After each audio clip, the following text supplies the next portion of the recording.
The copper taste of my own blood filled my mouth as Arthur leaned down, his tailored Tom Ford suit brushing against my freezing skin. He didn't look at my face. He just slid the diamond ring off my numb finger. "You were a useful stepping stone, Clara," he whispered, while my sister Chloe laughed beside him. The room smelled of stale lilies and bleach. It was November 14th, a Tuesday, and the rain was lashing against the floor-to-ceiling windows of room 402 at the St. Jude Private Hospice. I couldn't move my legs. The paralysis had crept up from my ankles over the last 3 weeks, a slow, agonizing freeze that the doctors called an atypical neurological decline. But the doctors only saw what Arthur let them see. Arthur sat in the leather armchair by my bedside, peeling an apple with a small silver paring knife.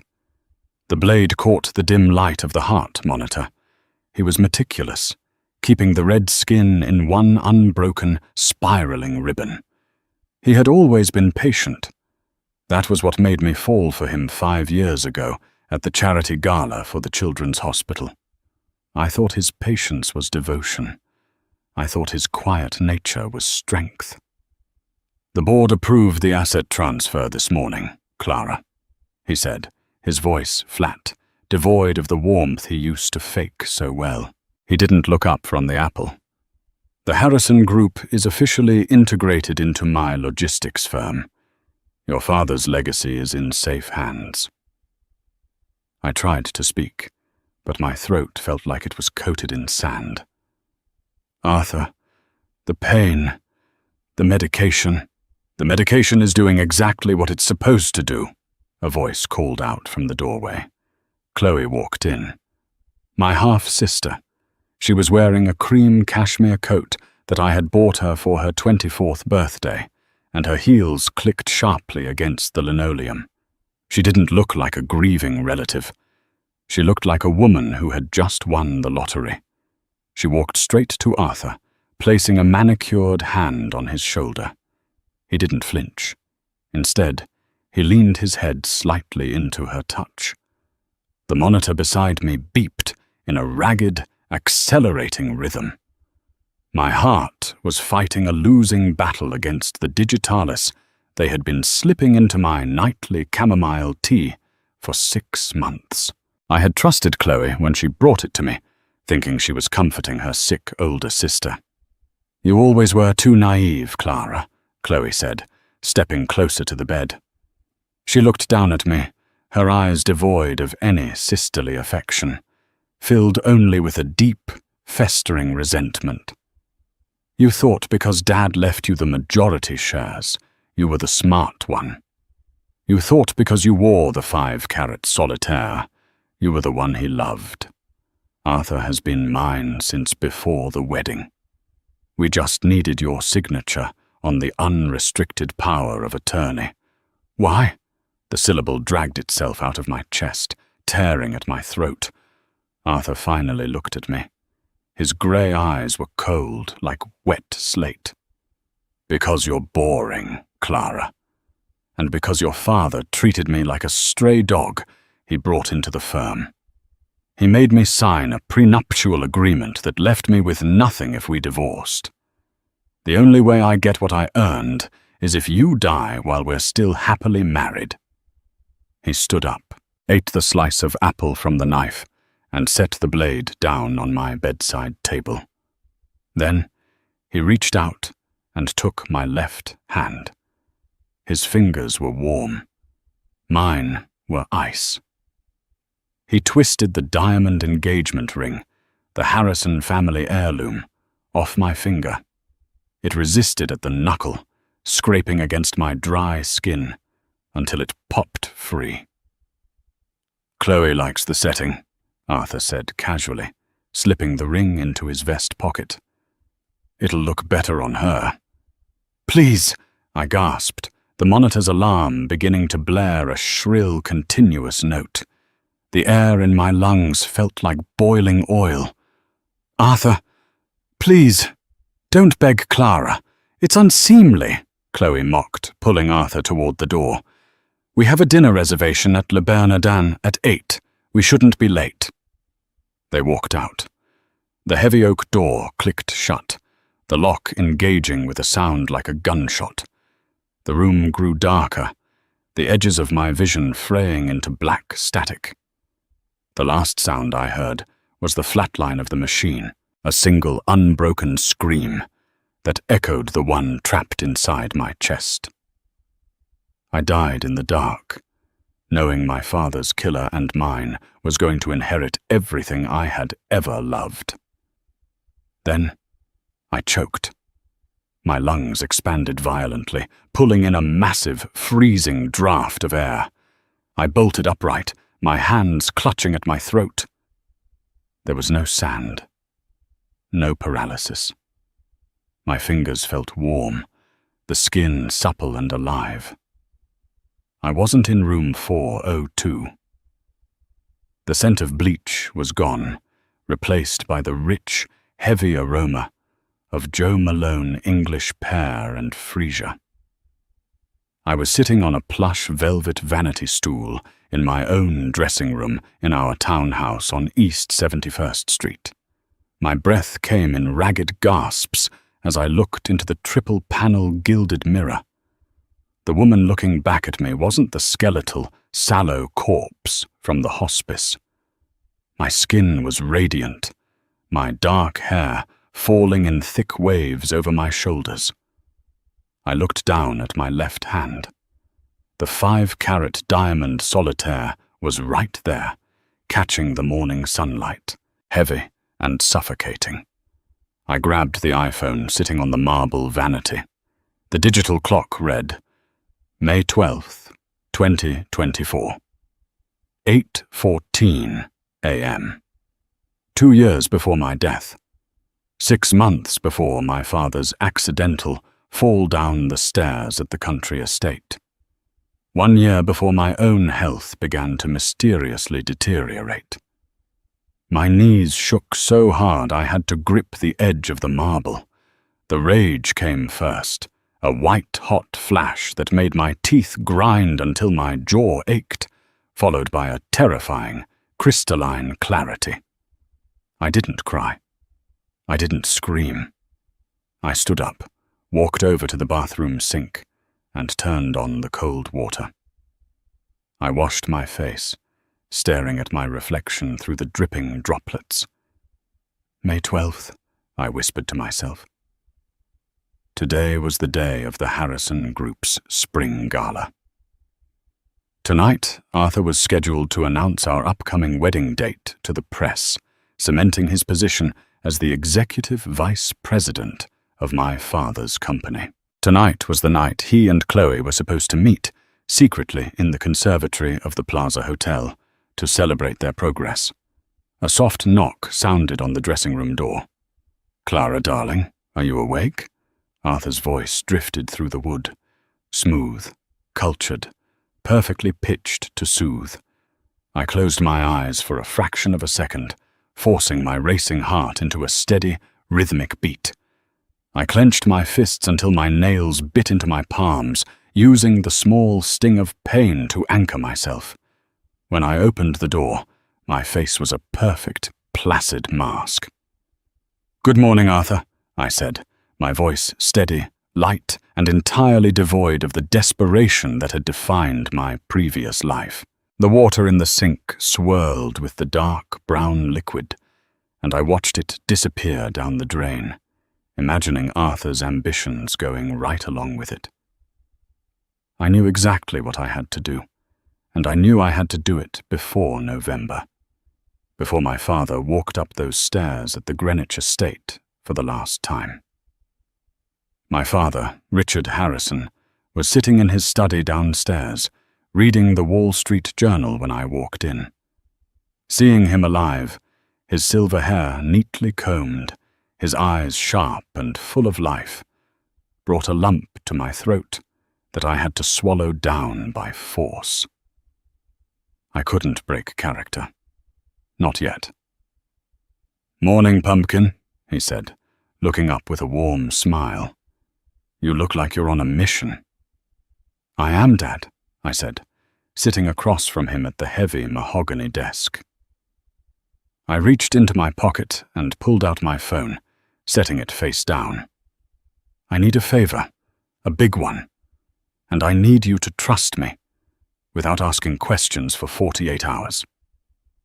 My father lowered the paper, his expression turning serious. He had built an empire from nothing. He knew when a shift in the wind meant a storm was coming. "What kind of favor, Clara?"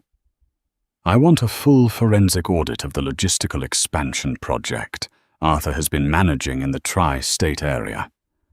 I want it done by an outside firm, not our internal team. Use Vanguard compliance, and I need you to revoke Arthur's remote access to the primary corporate accounts by noon today, citing a routine security upgrade." My father stared at me, his fingers tapping against the edge of the desk. "Arthur? Clara, you're marrying the man in 3 months. If there's a trust issue—" "Dad," I interrupted, my voice dropping an octave, losing every trace of the gentle daughter he knew. I looked him dead in the eye, my gaze unblinking. "If you love me, you will do this by noon. Do not tell him. Do not hint at it. Just do it." He looked at my face, searching for the girl who used to cry over broken dolls. He didn't find her. He nodded slowly. "Vanguard will be in the system by 10 o'clock. Thank you." I stood up and walked out before he could say another word. By 2 p.m., I was sitting in a nondescript coffee shop on 3rd Avenue, far away from our usual Upper East Side haunts. Across from me sat Liam Vance. No, not him. It was Liam Vance's old firm rival, an independent investigator named Thomas Cross. He was a man who didn't care about elite reputations, only about cold, hard cash and unvarnished facts. I slid a thick manila envelope across the table. It contained names, dates, and license plate numbers that I had memorized from my past life, details I had gleaned too late from legal documents during the asset liquidation after my father's death. "I need eyes on my sister, Chloe Harrison, and Arthur Pendleton," I told Thomas. He was a rugged man with tired eyes, but he looked at me with sharp intelligence. Specifically, a penthouse apartment at 400 East 56th Street. Arthur bought it under a shell company called Apex Holdings last October. They meet there on Thursdays. But tonight, they'll be meeting in the conservatory at the Plaza during the gala around 9:30 p.m. I want high-resolution photos, audio, and video. Thomas opened the envelope, glanced at the retainer check I had included, $50,000 from my personal savings account, and raised an eyebrow. "This is a lot of ammunition for a cheating fiancé, Ms. Harrison." "It's not just a cheating fiancé, Mr. Cross," I said, leaning in, my voice tight and sharp as a razor blade. "It's a corporate embezzlement scheme and a conspiracy to commit fraud. Get me the footage tonight, and there's another 50,000 waiting for you." He slid the envelope into his leather briefcase and snapped it shut. "You'll have it by midnight." The Plaza Hotel was radiant that evening. The grand ballroom was a sea of black tuxedos and silk gowns, the air heavy with the scent of expensive perfume and champagne. Arthur stood beside me, his hand resting possessively on the small of my back as we greeted city council members and shipping magnates. To everyone else, he was the golden boy, the handsome heir apparent to the Harrison empire. To me, he was a dead man walking. "You're quiet tonight, Clara," Arthur murmured in my ear, his breath warm against my neck. It made my skin crawl. "Are you nervous about the announcement?" "Not at all," I said, taking a sip of sparkling water. I hadn't touched a drop of alcohol all night. I needed every nerve ending sharp. I'm just taking it all in. It's a beautiful crowd. The board members are thrilled, he whispered, a smug, self-satisfied smile touching his lips.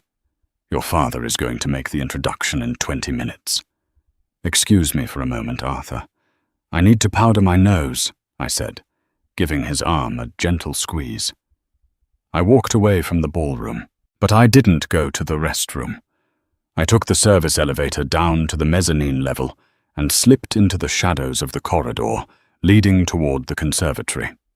The area was closed to the public for a private event later, but the doors weren't locked. I hid behind a large, potted monstera plant in the dimly lit hallway, just outside the glass doors. At exactly 9:28 p.m., a shadow moved inside. Chloe was there, wearing a backless emerald dress that shined like a snake's scales. A moment later, Arthur entered through the side door. He didn't look around. He didn't hesitate. He walked straight to her, caught her by the waist, and pulled her into a hard, desperate kiss. My hand tightened around the stone planter until my knuckles turned white. My jaw clenched so hard I felt a dull throb in my temples. Seeing them together in my past life had broken me. Tonight, it only solidified the ice in my veins. Did you get the access back? Chloe asked, pulling away, her breathing shallow.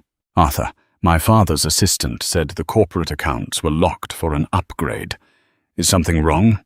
It's a routine check, Arthur said, though his voice lacked its usual absolute certainty. I noticed a slight bead of sweat near his hairline, his fingers twitching against her hip. Old Richard is paranoid, that's all. Clara doesn't suspect a thing. She's upstairs, acting like a loyal little puppy. Good, Chloe purred, reaching into her small evening bag. She pulled out a small amber glass vial.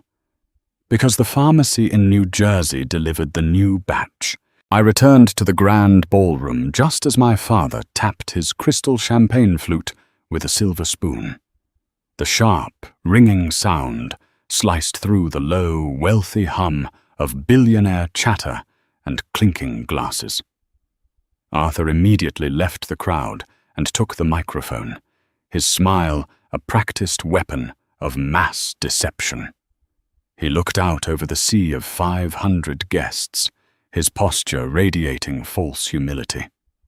Clara is my North Star, he lied smoothly into the microphone, his deep voice carrying over the sound system.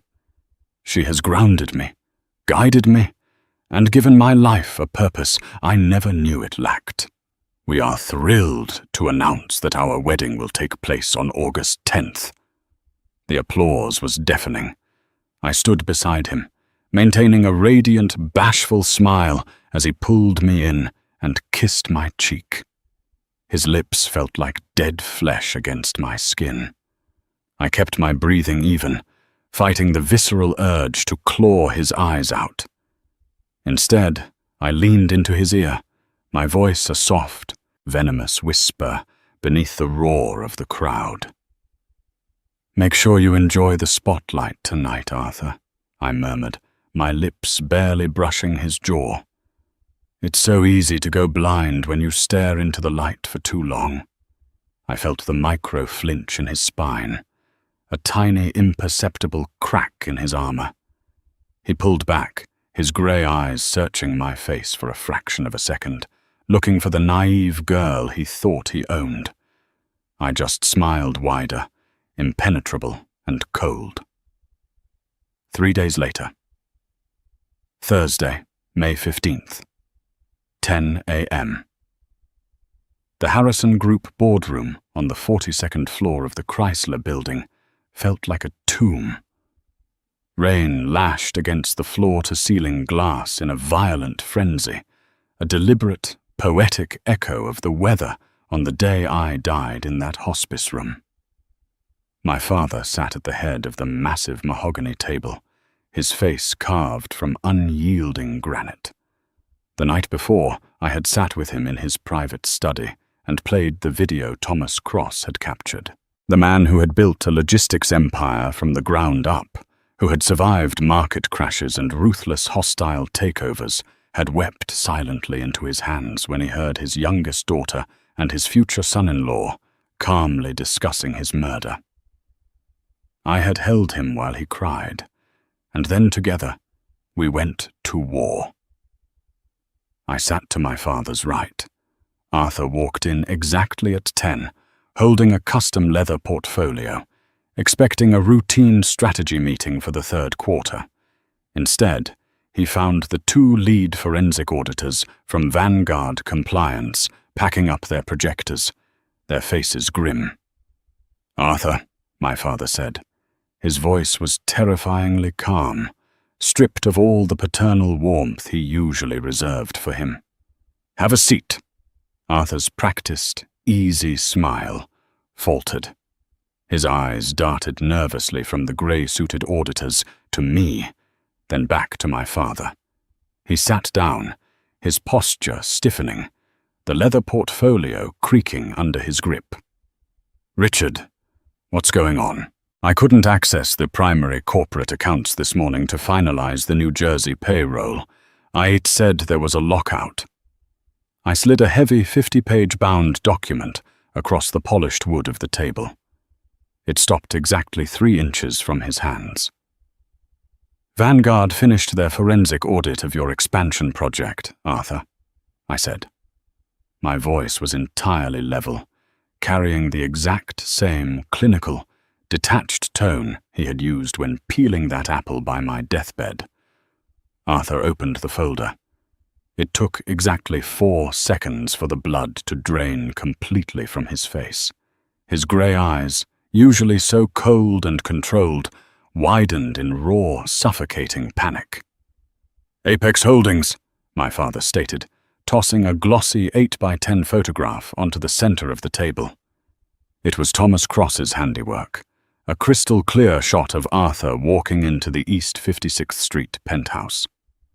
$3.2 million siphoned from our logistics capital over the last 8 months, funneled through dummy invoices into a shell company registered to your name.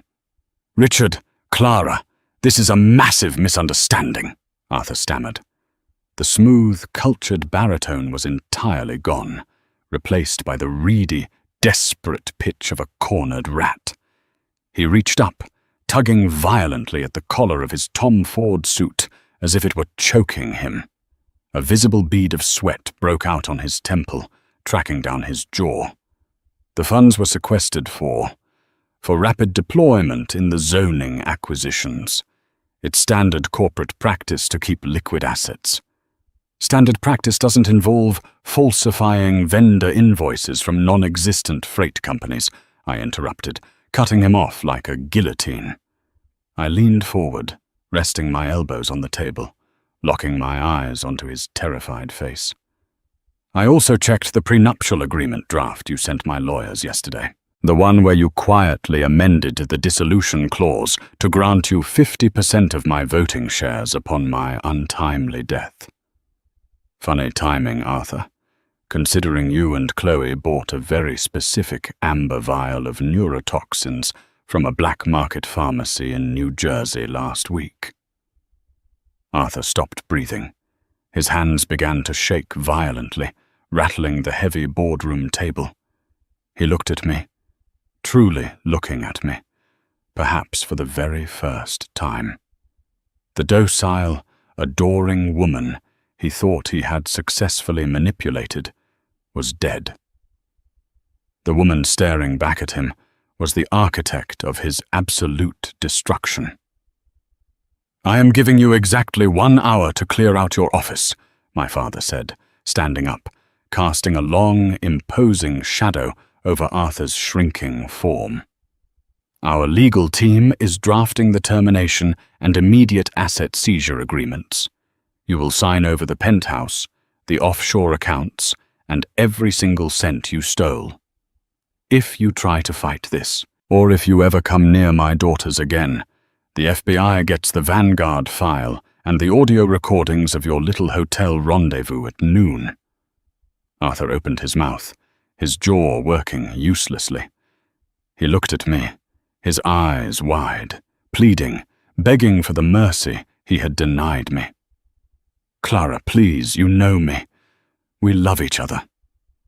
I was just, "Don't beg, Arthur," I whispered, the words tasting like sweet, intoxicating victory on my tongue. "It's unseemly." The shock that hit his face was absolute.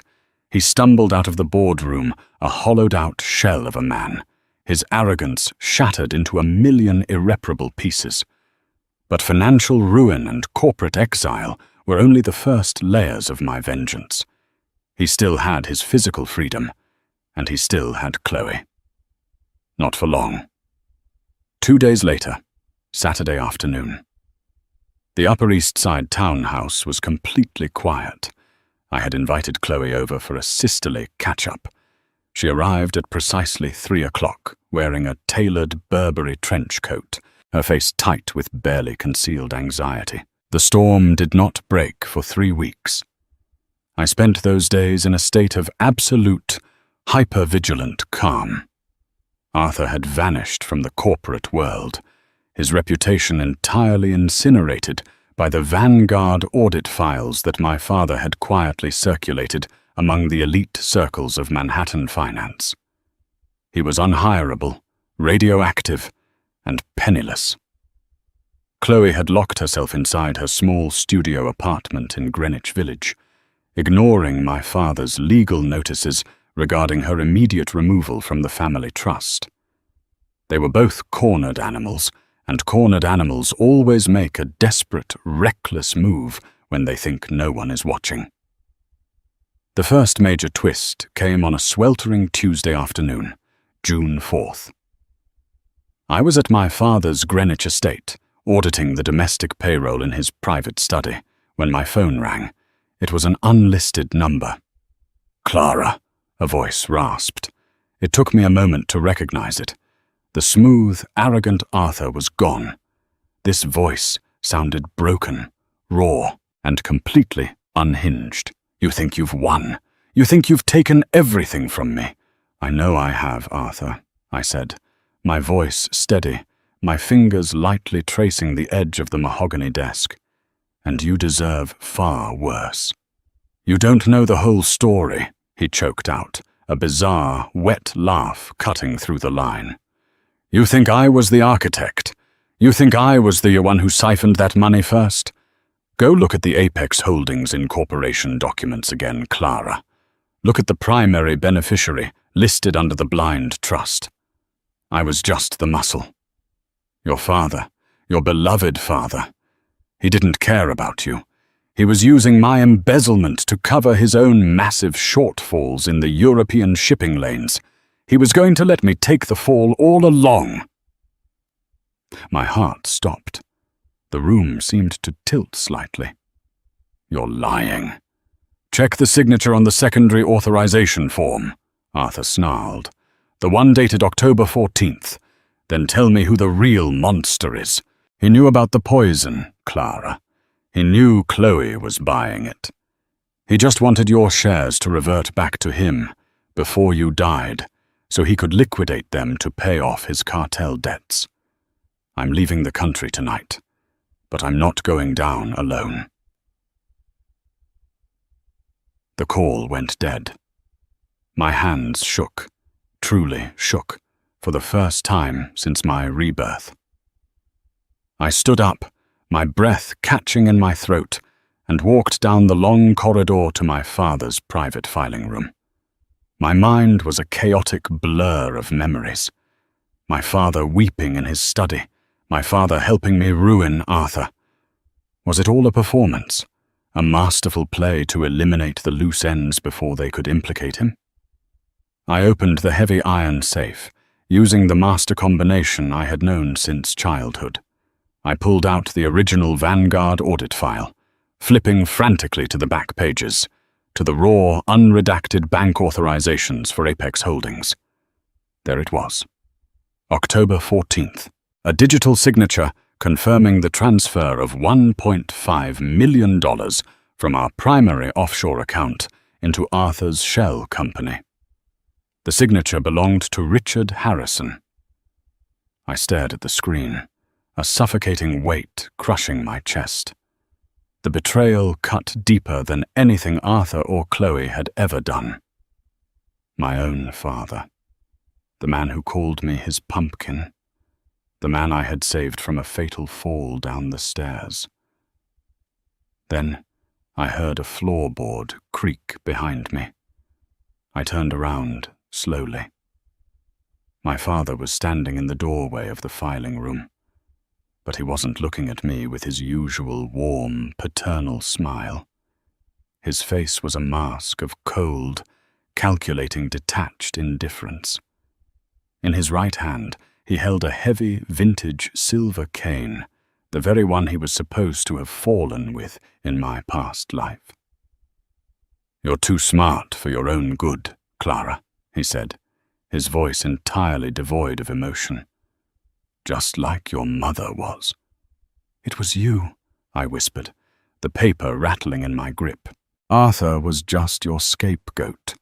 Arthur was an ambitious idiot who thought he was a criminal mastermind," my father said, taking a slow step into the room. "He made it so easy.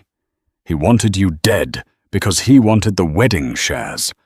I wanted you dead because your mother left 40% of the company directly to you in a trust that I couldn't touch until you passed away without an heir. The shipping lines are failing, Clara. I needed that capital." "So you let Chloe buy the neurotoxins," I said, my jaw tightening as the initial shock rapidly crystallized back into a furious, unyielding rage. "You let her poison me. Chloe is an illegitimate child who craved my approval," he said, a cruel smile touching his lips. "She did the dirty work. Arthur took the blame, and I was supposed to inherit the empire. But then you woke up. You changed. You ruined everything." He raised the heavy silver cane, his knuckles turning white. He wasn't an old, frail man. He was a predator protecting his territory. "It's a pity, Clara. I really did love you. But business is business." He lunged forward, swinging the heavy silver handle toward my temple. But I didn't flinch. I didn't scream. Because the second major twist wasn't his betrayal. It was mine. I stepped to the left, the cane slicing through the empty air and smashing into the wooden filing cabinet. Before he could recover his balance, the side door to the filing room burst open. 3 men in dark suits stepped in, followed immediately by Thomas Cross, who was holding a digital recording device, and 2 uniformed federal agents. My father froze, his cane still embedded in the splintered wood of the cabinet.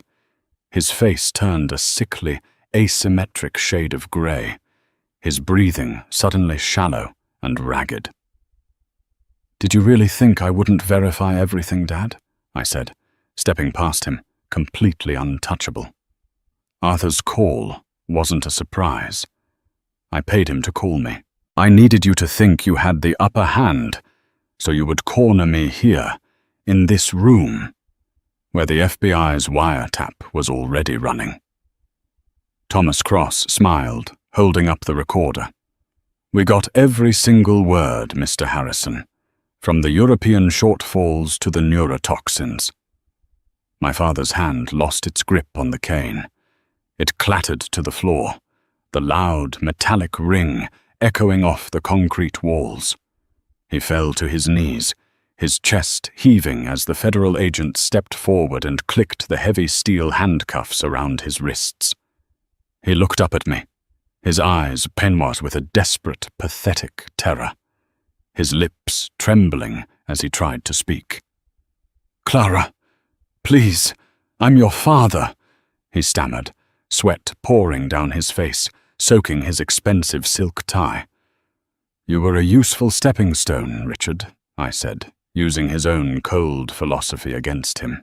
"I stopped begging for a love that was designed to destroy me, and in doing so, I found my own unyielding power. If you felt the absolute justice of my journey, please like this video right now. Share it with someone in your life who deserves a second chance to rewrite their own story, and subscribe to this channel to follow my next rebirth story. The past is dead, but my future is just beginning. Hi, my name is Stephen Jones, the owner and manager of Final Golden Rebirth. After watching the video, Reborn, I stopped begging for his love. He searched every city, but I was already gone. I'd really like to know what you think. How did this story make you feel? What stayed with me most was the quiet courage it takes to walk away from a relationship where your love is no longer valued. This story reminds us that a second chance isn't always about winning someone back. Sometimes it's about choosing yourself, finding peace, and creating a future that no longer depends on someone else's approval. Which moment stayed with you the longest? If you had the chance to leave behind a painful chapter and start over, would you take it? I'd really love to hear your thoughts in the comments. And if this story gave you something to reflect on, feel free to like the video and subscribe for more stories like this.